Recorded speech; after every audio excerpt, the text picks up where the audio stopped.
Hello and thanks for joining us. Today we'll be talking through the petrol-powered professional lawnmower.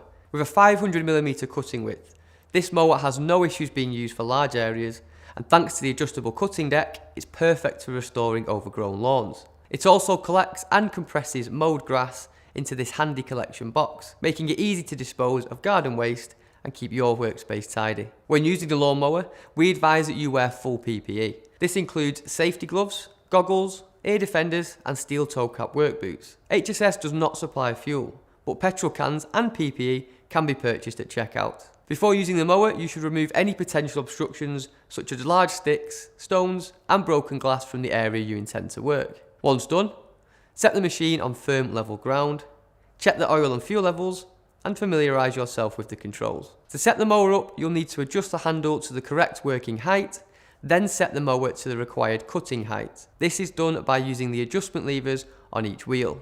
If your model comes with a safety pin, then make sure this is put back in place. You should also make sure that the height of the front and the rear wheels are set to the same size. Next, fit the grass box, making sure it is securely hooked in place. If the machine has a rubber pump by the carburetor, pump it in and out a few times to prime the system. This mower has an operator present lever, otherwise known as an OPL. This is a safety cut-off switch and you'll need to hold it against the handle when starting the engine and use the mower.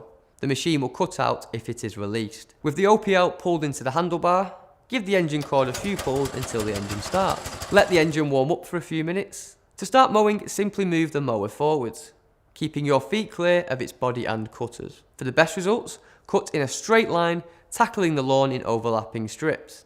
If mowing long grass, start with the mower set to the maximum cutting height, then re-mow several times if necessary, gradually reducing the cutting height at each pass until satisfied. Be mindful of your footing and work across the face of any slopes rather than up and down. If the mower strikes a stone or something similar, turn the engine off, wait for any moving parts to come to a standstill, and carefully inspect the blade for any damage. If in doubt, contact your local HSS hire for advice. We advise that you empty the grass box at frequent intervals, but make sure to switch the power off first and wait for any moving parts to stop. Then simply unhook the box, empty it at an appropriate location and refit. Should you need to stop the mower in an emergency, simply release the OPL lever. If you want to learn more about the petrol powered mower or see our full range of tools and equipment, visit hss.com today.